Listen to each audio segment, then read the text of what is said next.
सिद्धि की शादी के बाद वो ससुराल चली जाती है। पीछे रह जाती है भाभी रानी।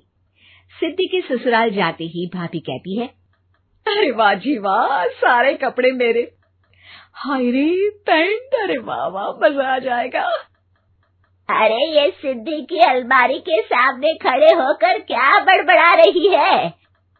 जाकर देख मेहमानों को विदाई की मिठाई मिली कि नहीं। अब हाँ माँ जी, क्यों नहीं, लेकिन पहले कपड़े तो बदल लूं। अब रानी आ जाती है सिद्धि के उन कपड़ों में जो वो ससुराल जाने से पहले घर छोड़ जाती है। अरे रानी, कुछ दिन रुक जाती। अरे ये तो सिद्धि बिटिया को मैंने ही दिया था, बड़ा ही फबता था उस पर, तुझ पर तो कुछ खास नहीं लग रहा। अब वो ना मेरे सारे कपड़े गीले थे तो सोचा पहन लूं। वैसे भी सिद्धि को कौन सा भी पुराने आउटडेटेड कपड़ों को पहनना है। वैसे भी ये सूट तो मैंने तभी पहना था, वैसे खास है भी नहीं ये। हाँ ठीक है, लेकिन ना मेरी सिद्धि पर तो जमता था। सारे मेहमान चले जाते हैं और सिद्धि ससुराल से मायके पहली बार आती है। अपना घर, अपना कमरा, अपनी अलमारी।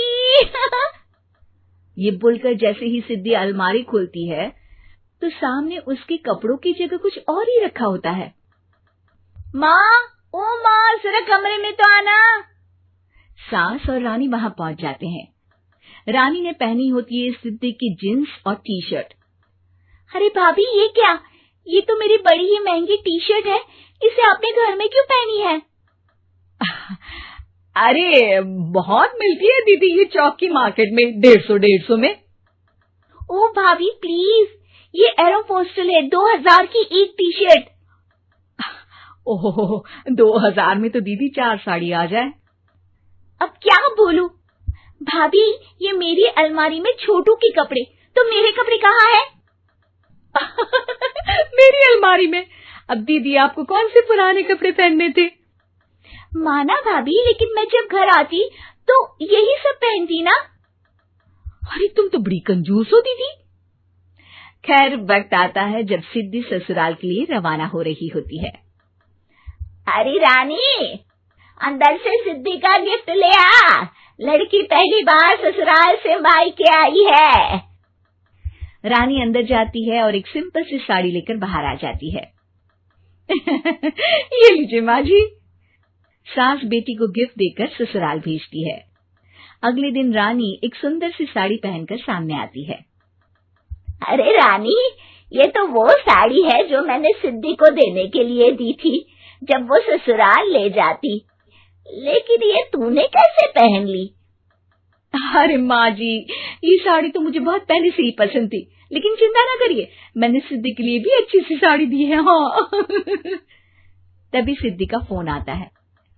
क्या माँ, कुछ अच्छा तो दिया होता ससुराल ले जाने के लिए। अरे पहले दिखा दिया होता। ये चमकते हुए पैकेट में नौकरानी वाली साड़ी मत दिया करो माँ। अरे बेटे, वो तेरी भाभी ने ना गलती से उससे पैकेट बदल गया। हाँ, मैं कल ही तेरे भाई के हाथ से तेरा वाला पैकेट भेज दूंगी।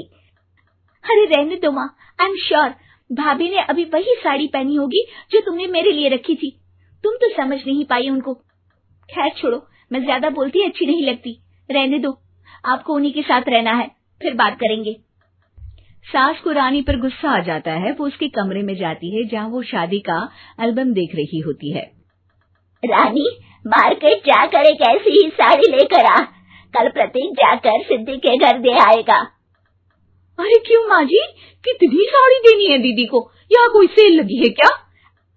अरे चुप कर, मेरे बेटी के हिस्से की साड़ी खुद पहन ली, अब ज्यादा ज्ञान बांट रही है। एक दिन सिद्धि का फोन आता है।